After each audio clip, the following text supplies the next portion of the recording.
Bonjour, c'est une nouvelle vidéo donc de Bob Lamurge. Cette fois-ci sur Rome 2 Total War.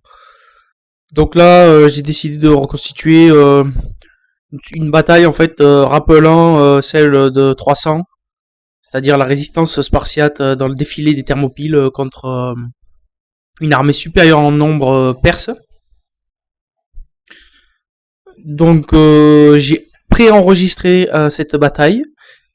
J'ai constaté quelque chose de surprenant, mais il semblerait en fait que l'issue de la bataille ne soit pas forcément la même, malgré qu'elle était enregistrée au préalable.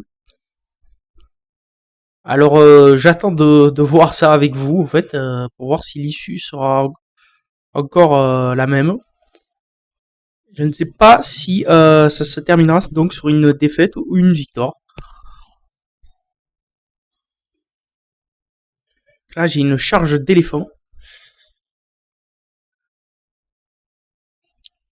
Alors mes unités sont inférieures en nombre, mais elles sont par contre ce sont des unités d'élite surentraînées, donc enfin surentraînées.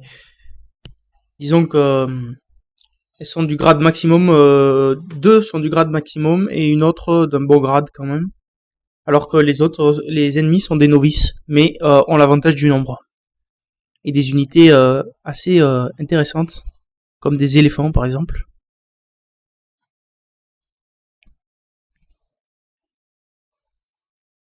Et des cataphractaires aussi.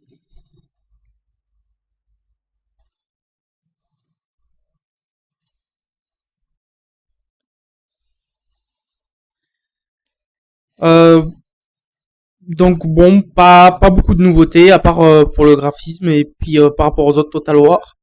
Il y a une nouveauté peut-être qui est utile de mentionner, c'est que vous pouvez cette fois-ci participer à des combats en fait qui vont se dérouler à la fois sur mer et sur terre, et que donc les unités victorieuses de la bataille navale pourront par exemple débarquer pendant le combat pour renforcer vos troupes terrestres. Donc ça ouvre de nouvelles possibilités stratégiques.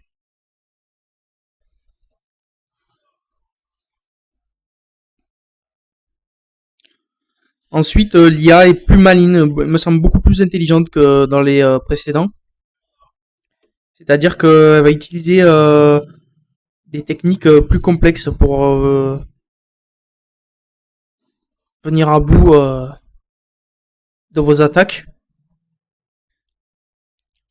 C'est-à-dire qu'elle va utiliser la technique charge-repli-charge qui est pas évidente et qui est d'une rare efficacité dans ce type de guerre au corps à corps.